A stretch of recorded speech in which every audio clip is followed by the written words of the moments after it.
Balik lagi dari kawasan lantai 2 Gedung Serambi Indonesia, Tanjung Permai di batas kota, tentunya di 90,2 Serambi FM, saudara semuanya. Tentunya dimanapun Anda berada yang mendengarkan maupun menyaksikan siaran langsung ini, baik itu secara langsung melalui serambifm.com ataupun Facebook dan juga media grup lainnya, Anda bisa mendengarkan kami. Dan juga bagi Anda yang ingin bertanya, bisa bergabung dengan kita melalui nomor studio WhatsApp, Line dan lain sebagainya di 0811 68 90 20. Dan saudara semuanya, pada malam hari ini kita masih tetap bersama dengan Ustadz Agus Ri Samsudin yang pada saat ini membahas dengan tema dakwah dan pemasaran. Dan kita lanjut nih Ustadz mengenai pembahasan kita pada malam hari ini mengenai dakwah dan pemasaran. Yang ingin saya tanyakan mengenai kelanjutan perbincangan kita pada malam hari ini mengenai pemasaran ataupun pengajaran-pengajaran seperti yang kita perhatikan tadi, banyak di instansi-instansi ataupun di kafe misalnya ya. Banyak para pelayan ataupun orang-orang di sana bisa beramah tamah dikarenakan ada pelatihan-pelatihannya Ustaz, seperti satpam, security, pegawai bank dan lain sebagainya. Jadi kalau kita perhatikan seperti di pengurus masjid itu, apakah di pengurus masjid itu akan ada diadakan pelatihan-pelatihan seperti demikian Ustaz? Baik, ya. Banyak juga ya pelatihan manajemen masjid ya. Jadi untuk para pengurus masjid itu juga ada sering diadakan pelatihan manajemen masjid. Karena di masjid itu memang manajemennya, bahkan kalau kita lihat sederhana, tapi dia meliputi beberapa tugas yang semua itu juga memberikan pelayanan kepada jemaah. Di masjid itu kan ada bidang-bidang khusus ya. Ada bidang imarah yang pertama. Bidang imarah itu adalah bidang yang tupoksinya adalah memberikan pelayanan kepada jemaah, ya kan? Yaitu bagaimana menjaga ibadah jemaah bisa nyaman di masjid, memberikan pendidikan kepada jemaah di masjid, ya. Jadi bukan hanya salat saja. Kalau pertama tadi bidang ibadah, misalnya dia menjaga bagaimana pelaksanaan salat itu berjalan dengan lancar, dengan baik. Kemudian pendidikan, maka ada kultum di masjid, ada pengajian di masjid, ada sifatnya pendidikan untuk ibu-ibu misalnya di masjid. Nah, itu semua berada dalam bidang ini, mengelola bagaimana itu bisa berjalan dengan baik. Kemudian ada bidang riayah. Bidang riayah itu dia meliputi bagaimana menjaga fasilitas, memastikan bahwa masjid itu misalnya kamar mandinya bersih, kamar mandinya wangi, tidak bau. Memastikan lampu-lampu itu semuanya menyala dengan baik misalnya. Kita pastikan semua kebersihannya, kebersihan lantai, kebersihan tempat sujud, ya, sajadah-sajadah masjid itu, kebersihan sampai semua depan belakang masjid itu diperhatikan. Nah, ini bidang riayah ini. Bagaimana memastikan semua jemaah akan nyaman. Maka ada masjid itu yang kalau ada jamaah yang hilang sandalnya itu diganti. Nah, sampai seperti itu. Itu walaupun mungkin di tempat kita belum semua tempat bisa seperti itu. Nah, ketika ada yang dicoba mungkin kita membutuhkan kas khusus untuk itu, bahwa ada misalnya jamaah melaporkan kehilangan sandalnya, kita ganti misalnya. Berarti ada Ustaz penggantiannya. Baru tahu nih. Bisa diinikan. Kita sudah belajar itu. Kalau di Indonesia ini kan ada satu masjid di Jogja itu namanya Masjid Jogokarian itu. Mereka sudah praktekkan, bukan sudah lebih daripada itu. Bukan hanya sandal diganti, bahkan motor pun hilang diganti juga ya. Nah, sampai seperti itu. Jadi nah, dan yang kita inginkanlah bukan hanya di masjid saja ini kan, tapi di semua instansi bisa enggak seperti itu. Memberikan pelayanan sampai ke seperti itu. Kalau kita datang ke mana nih? Ke kantor wali kota misalnya, mau ngurus ya sesuatu di pusat terpadu itu misalnya, ya, hilang sesuatu yang kita miliki, nah, diganti enggak kira-kira? Seperti itu misalnya, diganti, ya, itu baru pelayanan terbaik. Ya. Kita berobat ke dokter misalnya, ada satu yang salah dari mereka, harus ganti. Bagaimana gantinya? Ketika kita berobat lagi nggak bayar lagi, itu begitu. Jangan ini karena salah ini, habis itu berobat lagi, bayar lagi. Ini kan masalah. Nah, ini coba berikan keramahan, pelayanan yang terbaik. Nah, jadi apalagi sana kalau terjadi malpraktek misalnya, ini apakah harus dibayar 2 kali? Penyakitnya harus diselesaikan, bahkan dibayar lagi untuk orang ini. Kenapa? Dia sudah habiskan waktu dia untuk gara-gara malpraktik kita, kan begitu kira-kira. Nah, jadi semua aspek masjid seperti itu. Maka di masjid itu ada bidang riayah yang dia bertugas untuk menyediakan fasilitas yang seperti ini, memberikan pelayanan kepada jamaah. Yang ketiga ada bidang namanya idarah. Bidang idarah ini bagian perkantoran, bagian administrasi namanya. Dia menyediakan segala keperluan. Maka kalau kita berhubungan dengan masjid, walaupun barangkali orang nggak banyak yang tahu tentang apa yang ada di masjid itu gagal. Banyak sekali yang dijaga oleh. Pertama, inventaris masjid. Kan banyak inventaris masjid. Ada seperti di sini ada mikrofon segala macam. Ini semua dia harus data. Semua mesti ada catatan. Ya. Mesti tertulis dia. Sejak kapan pengadaannya, bagaimana sudah sekarang kualitasnya, kapan kira-kira kalau dia penggantiannya. Walaupun biasanya dia diganti ketika rusak begitu kan. Karena dia bukan anggaran negara ini kan. Ya, betul, anggaran masyarakat. Anggaran masyarakat, anggaran jamaah. Anggaran umat. Jadi ya biasanya kalau sudah dianggap dibutuhkan yang lain baru diganti. Kalau negara kita kan dianggarkan terus per tahun kan begitu. Ada anggarannya. Tapi kalau di masjid itu biasanya sesuai dengan pemanfaatannya. Jadi maka bisa berjalan dengan baik. Nah, jadi pelatihan itu sering dilaksanakan. Kalau kita di Aceh ini ada Kementerian Agama yang memfasilitasi, kemudian ada di Nasional Islam ya juga sering melakukan pelatihan-pelatihan untuk para pengurus masjid. Bahkan ada juga pelatihan khusus, pelatihan imam masjid lagi. Ada pelatihan untuk para muazzin, para khadam, itu sampai seperti itu. Nah, jadi ini bahagian daripada memberikan pelayanan yang terbaik. Nah, jadi yang ingin kita sampaikan pada malam yang berbahagia ini, karena tadi contohnya karena orang yang datang ke masjid tadi, maka kita bicara di seputar masjid. Tapi yang ingin kita sampaikan, di semua aspek, di semua instansi mestilah menunjukkan pelayanan yang terbaik, memberikan keramahan. Karena ini bahagian daripada tuntunan syariat Islam. Tuntunan syariat kita seperti ini. Jadi dakwah itu ya kita semua berdakwah ini. Jadi dakwah itu bukan tugas dai saja. Seperti pendidikan sebenarnya kan ada memang yang bertugas di pendidikan, para guru-guru, tapi pada dasarnya kita semua harus mengambil peran pendidikan itu. Hanya saja mereka para guru sudah diberikan tempat khusus untuk memberikan pendidikan kepada anak didik sesuai dengan tingkatannya. Pada dasarnya kita semua mesti menjaga proses pendidikan itu berjalan dengan baik. Termasuklah para wartawan di media ini misalnya. Harapan saya nanti misalnya ini di media kita di sini, khususnya di Serambi Indonesia ini, tapi di bagian media cetak ya. Saya lihat ada satu kolom khusus itu bahagian para seleb ya.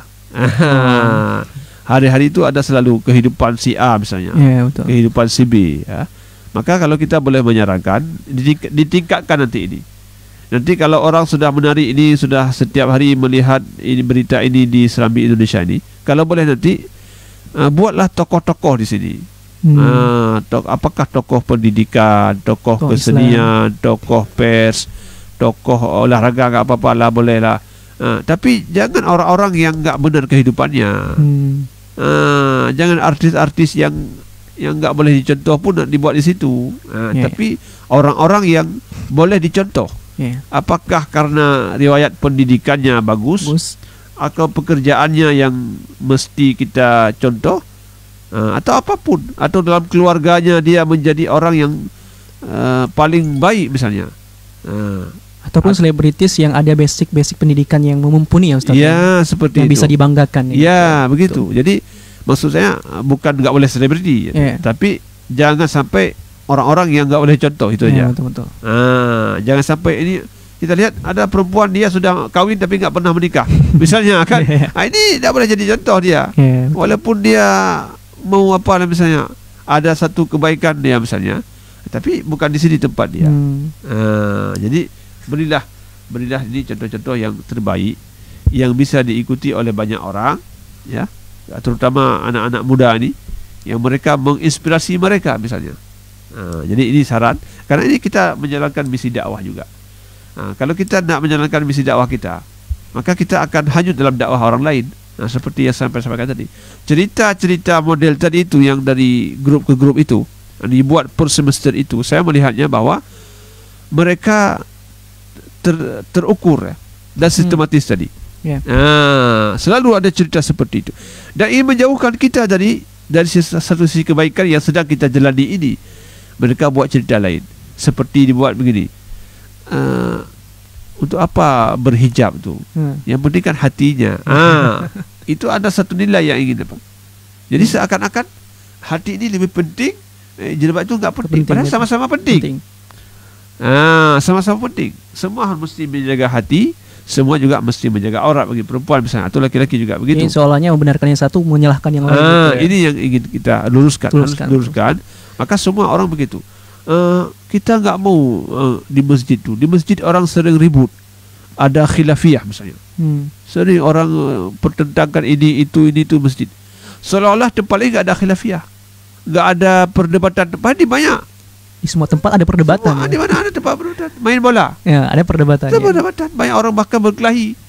Bahkan ada yang dibunuh orang lain itu. Bahkan ada orang yang membunuh bukan fan-nya dibunuh. Ya kan? Ada klub, dia main di klub itu, ada orang lain fan klub itu. Dia enggak bisa main dengan benar. Ditembak orang itu. Sampai seperti itu. Pernah enggak kita suarakan bubarkan aja klub semua bola itu? Enggak ada lagi olahraga itu. Kenapa? Karena bikin orang bertengkar. Enggak pernah kan? Enggak pernah itu. Kenapa kalau bagian agama itu disorot terus misalnya? Ini harus kita luruskan. Jadi kita perlu sampaikan bahwa kalau kita tidak melihat ini sebagai ladang dakwah kita yang mesti kita benahi secara perlahan-lahan, maka akan masuk dakwah orang lain tadi. Lewat pesan-pesan berantai itu, pesan-pesan yang mengandung nilai satu kebaikan, tapi mereka menyerobot kebaikan-kebaikan yang sudah terbina dengan baik di sini. Maka ini perlu kita sampaikan bahwa dakwah dan pemasaran itu memang sangat penting sekali. Ini media sudah mengambil peran ini sekalian, termasuk di Serambi Indonesia ini kan sudah ada yang menampilkan tokoh itu kan bagus tadi, tapi jangan sampai mengandung unsur-unsur yang tidak baik tadi kan. Kita support terus sampaikan, nanti buatkan terus. Kan sudah ada itu di hari Jumat itu ada lembar khusus, lembar mihrab kalau nggak salah tu. Ada informasi tentang sejarah Islam, sejarah masjid di Andalusia, sejarah masjid itu sangat bagus itu. Nanti buat lagi para ilmuwan misalnya. Kalau ilmuwan tu enggak baik muslim maupun non muslim enggak ada masalah. Kalau para ilmuwan, para penemu misalnya, penemu internet, siapa penemu internet misalnya, enggak ada masalah. Itu ilmu dia. Silakan buatkan tokoh-tokoh seperti itu. Jadi itu tidak akan ada khilafiyah bahasanya. Tidak ada pertentangan orang, semua akan melihat ini mengandung kebaikan. Tapi kalau yang dibuat artis-artis yang bermasalah tadi, walaupun ketika dibuat dia sedang tidak ada masalah, tapi dia memang contoh orang bermasalah misalnya, ya kan? Ini hendaknya dihindari. Tapi munculkan tokoh-tokoh terbaik, tokoh apapun itu, tokoh transportasi dunia, tokoh transportasi di Indonesia, tokoh pendidikan dunia, tokoh pendidikan, buat. Yang penting tokoh. Maksudnya orang yang punya kontribusi, berperan penting untuk kemajuan bangsa. Orang yang berhasil meredam perang misalnya, itu penting. Maka ini adalah bahagian daripada dakwah yang membuat orang ini bisa berinspirasi. Kalau orang bisa buat satu kebaikan, maka saya pun boleh buat satu kebaikan. Itu mesti ada dalam setiap benak, terutama para anak-anak muda hari ini kan. Betul sekali, jadi seperti yang Ustaz sampaikan tadi, merupakan seperti pesan-pesan informasi yang melalui media itu kan bisa kita katakan merupakan pengaruh sosial media, Ustaz ya. Betul. Jadi mengenai sosial media ini, bagaimana sih apa sih yang peran yang harus dilakukan oleh generasi muda Islam sampai saat ini, seperti kami lah, anak-anak muda, apa yang harus dilakukan generasi muda Islam untuk menyikapi sosial media yang seperti saat ini, Ustaz? Baik, jadi kita harus belajar dari para tokoh tadi. Itu penting, belajar dari para tokoh. Nah, kemudian juga tidak kalah penting, kita mesti menelaah, kita harus istiqamah. Kalau bahasa anak muda apa ya? Jadi walaupun pelan-pelan itu belajarnya pelan-pelan, tapi harus konsisten. Jadi dari itu nanti kita punya filter tadi. Kita tidak mudah hanyut dalam satu keadaan. Tidak mudah terseret oleh arus perkembangan zaman itu ya Ustadz ya? Ya benar. Jadi misalnya begini, ada anak muda dia bisa bergaul dengan anak muda yang lain, apakah di kampusnya dimanapun, tapi dia tidak pernah meninggalkan salat misalnya. Ini ada satu nilai yang dia pegang misalnya, karena pengaruh orang tuanya, misalnya ada pengaruh lingkungan dia ke hidup dia yang mementingkan salat misalnya, maka dia nggak pernah meninggalkan salat. Ini satu hal yang perlu dia membahagiakan kita misalnya. Nah, begitu pula nanti di bidang-bidang yang lain. Ada artis misalnya, perempuan, dia sudah sekian umur dia, perempuan ini, dia masih suci. Nah, di kalangan selebriti ini satu hal yang sangat hebat bagi mereka. Mempertahankan kesucian untuk mendapatkan karir artis itu bagi mereka tidak mudah. Kadang-kadang mereka harus mengorbankan yang satu itu demi mendapatkan popularitas itu. Ketika digabungkan dengan lawan main kan, biasanya perempuan lawannya laki-laki. Harus bergandeng tangan, harus begini, harus begitu. Kadang-kadang sampai malam syuting. Begitulah kira-kira. Kita dibuat kita untuk dekat, dibuat kita untuk melakukan hal yang tidak baik. Tapi ketika dia mampu menjaga diri, dianggap ini hebat sekali dia. Kan begitu. Nah, berarti dia ada nilai yang dia pegang. Nah, begitu pula kita ni dalam kehidupan anak muda hari ini. Anak muda kadang-kadang dia sore-sore sibuk di kafe misalnya. Kadang-kadang. Tapi kalau dia ada nilai tadi, saya di kafe tapi saya bisa menyelesaikan tugas saya. Tugas kuliah saya selesai. Misalnya, saya main-main dengan kawan-kawan tapi nilai saya enggak pernah saya hilangkan apa misalnya. Tadi saya tuntutan orang tua saya, kuliah saya harus tuntas. Bahkan kalau perlu selesai tepat waktu. Cum laude bahasa itu nilai yang mesti dipegang. Jadi kemanapun kita nanti tidak hanyut dalam. Begitu pula dengan hal-hal yang lainnya misalnya, bahwa Islam menjaga kita, memberikan peluang kepada kita untuk berkarir, bekerja dimanapun yang kita sukai, tapi jangan sampai melanggar aturan-aturan yang sudah ditetapkan misalnya, ya kan? Nah, jadi saya mau cari uang nih. Dunia sekarang ini mudah sekali cari uang di media nih. Hindari judi, hindari riba misalnya. Kita pegang itu. Maka ini perlu nelaah secara kontinu tadi, terutama berguru. Ya, kalau kata Imam Syafi'i itu wasuhbati ustadzin. Mesti ada guru kita. Mesti ada guru yang selalu kita bisa bertanya. Ada guru yang membimbing kita. Walaupun kita belajar ini, selain belajar di kampus tadi, kita ada tempat khusus bertanya dia. Walaupun bukan setiap malam, bukan setiap hari. Katakanlah sekali Jumat, satu pekan sekali misalnya kita. Tapi masih ada guru yang bersama kita. Yang apabila kita melihat bagaimana sudah kehidupan dunia ini, kita tidak akan hanyut dalam kehidupan yang seperti ini. Hari ini kan banyak sekali orang yang jatuh dalam pengaruh perkembangan sosial ini. Terutama sosial media. Apalagi nih masa pandemi ini Ustadz ya, lalaikan karena masa pandemi, jadi terbentur oleh dan juga terseret oleh arus perkembangan zaman. Ustadz. Sekarang kehidupan kita sudah dibentuk ini kan, ini kehidupan pandemi hari ini kita. Betul. Kemana-mana kita ikuti aturan pandemi ini kan. Kita hanyut dalam pandemi ini. Maka sebenarnya nggak boleh seperti itu. Islam meminta kita dalam surah At-Taubah ayat 122, ya, dalam kondisi perang pun orang nggak boleh ikut perang semuanya. Mesti ada yang belajar ilmu agama. Kenapa? Tapi kalau semua orang berperang saja, nggak ada lagi yang jadi ulama, nggak ada lagi pendakwah lagi, nggak ada yang menyampaikan kebenaran, orang semua akan rusak nanti.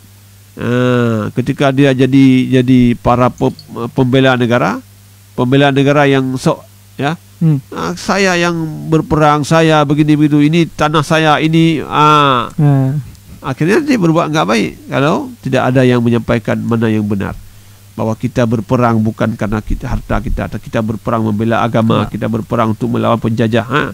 Ada yang ingatkan itu. Maka perlu orang yang terus tafaqquh fiddin, belajar agama. Maka begitu pula anak muda tadi. Jangan hanya dalam pandemi ini. Pandemi boleh saja, pandemi terus pandemi. Tapi kita tidak lupa ini, bahwa proses pendidikan itu tidak berhenti. Jadi ini yang perlu digarisbawahi oleh anak-anak muda ini, terus belajar, apalagi media belajar ini semakin baik ya. Nah, media ini kita tidak boleh mengatakan media ini rusak semua. Tidak. Kan ada dakwah banyak di media itu. Bisa lihat. Tinggal kita memfilter nanti. Filterisasinya bagaimana? Karena nanti ada kualifikasi nanti. Ya. Ada dai yang mereka memang mendakwahkan orang yang dari orang yang enggak bagus menjadi bagus. Ada dai dia mendakwahkan orang yang sudah bagus menjadi lebih bagus. Misalnya. Jadi enggak sama semua. Jadi sekarang kita berada di posisi mana? Ada orang mengajak anak-anak yang belum tahu salat, yang belum mau salat untuk mau salat. Kadang-kadang salatnya enggak benar. Tapi itu enggak diprotes dulu. Karena yang penting dia mau salat dulu. Ya, betul. Ada dai yang dia memang khusus memperbaiki salat orang. Orang sudah pergi salat, dia khusus perbaiki salat yang sudah mereka kerjakan itu. Nah, ini enggak sama dia levelnya. Berbeda-beda. Jadi kita harus bisa memahami ini. Kalau nanti kenapa ustaz tu dia suka sekali ceramah orang yang sudah salat. Padahal masih banyak orang sana enggak mau salat. Karena dia tugas dia ini memperbaiki orang yang sudah salat memang. Sedangkan dai itu dia mengajak orang untuk mau salat. Terserah nanti dia benar enggak benar nanti lu pikir. Yang penting dia meninggalkan maksiat, dia mau salat dulu. Ya, betul. Barangkali demikian. Baiklah saudara semuanya, nah itu dia yang bisa disampaikan oleh Ustadz kita mengenai pada malam hari ini mengenai tema dakwah dan pemasarannya, dan luar biasa sekali ya, seperti yang kita saksikan bersama, banyak manfaat dan ilmu-ilmu yang dapat kita terima dan kita ambil pembelajaran pada malam hari ini. Dan berhubung karena waktu kita sudah lewat pukul 22 saudara semuanya, tanpa terasa ya udah lama ya Ustadz ya. Kira-kira apa nih pesan-pesan yang ingin disampaikan Ustadz kepada Syudulon dimanapun Anda berada yang sedang mendengarkan maupun menyaksikan kita pada malam hari ini Ustadz? Baik, Ustadz. Yang pertama adalah bahwa dakwah ini adalah bentuk kesetiaan kita. Ya. Allah berfirman, "Wa dzakir fa inna dzikra tanfa'ul mu'minin." Sampaikanlah kebaikan, berilah peringatan itu karena peringatan itu memberikan manfaat kepada orang-orang yang beriman. Maka sampaikan. Ini yang pertama. Dakwah adalah kesetiaan. Dakwah memberikan manfaat kepada orang lain. Fadzakir in nafa'atiz zikra. Sampaikanlah peringatan karena dia akan memberikan manfaat. Ini yang pertama. Yang kedua adalah ada tanggungjawab pribadi setiap kita yang kita tidak boleh membebankan kepada orang lain. Apapun yang kita hadapi di hadapan kita, maka hadapi dengan baik. Tidak boleh kita menyalahkan pihak lain.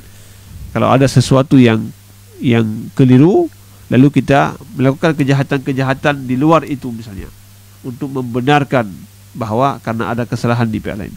Semua kita memiliki tanggung jawab secara pribadi, individu. Dan yang ketiga adalah kita mesti mengisi dakwah, terutama di media sosial. Karena kalau kita tidak mengisi dakwah itu, maka akan diisi oleh orang lain dan kita akan hanyut dalam dakwah mereka. Kita akan melihat bahwa ada banyak hal-hal yang keliru tapi tidak ada yang memperbaikinya. Bahkan banyak orang yang menganggap kebaikan-kebaikan itu sudah tidak baik, dan yang tidak baik kemudian dianggap satu kebaikan. Ini mesti kita jaga sama-sama. Kita mesti jaga, ya. Jangan sampai pencopet diberikan hadiah, orang yang dicopet dia yang dihantam. Ini bisa terjadi dalam dunia yang seperti ini. Ketika kita tidak tahu mana lagi yang benar, mana yang tidak benar, maka inilah butuh dakwah secara bersama. Kita isi bersama-sama dengan ilmu tadi, ilmu memfilter, ilmu untuk membagi, memilah, lalu melihat, lalu kemudian meletakkan pada tempatnya masing-masing dengan adil, ya. Mudah-mudahan ada manfaatnya. Sekali lagi, inti yang disampaikanlah, mari kita tunjukkan keramahan kita di semua aspek kehidupan kita. Terima kasih. Assalamualaikum warahmatullahi wabarakatuh. Waalaikumsalam warahmatullahi wabarakatuh. Terima kasih banyak Ustaz atas ilmu yang disampaikan pada malam hari ini. Semoga tausiah yang disampaikan pada malam ini oleh Ustaz kita bisa bermanfaat untuk kita semuanya. Dan apa yang disampaikan Ustaz tentunya bisa berbalik kepada kita semuanya dan mendapatkan pahala tentunya di sisi Allah Subhanahu wa taala. Tentunya dakwah merupakan kewajiban bagi setiap insan manusia, tentunya merupakan tanggung jawab bagi kita. Dan tentunya dalam penyampaian dakwah harus disertai dengan ilmu dan sampaikan secara ramah agar Islam disampaikan secara tepat di hati umat tentunya. Dan mungkin sekianlah yang dapat kami sampaikan pada malam hari ini, saudara semuanya dimanapun Anda berada.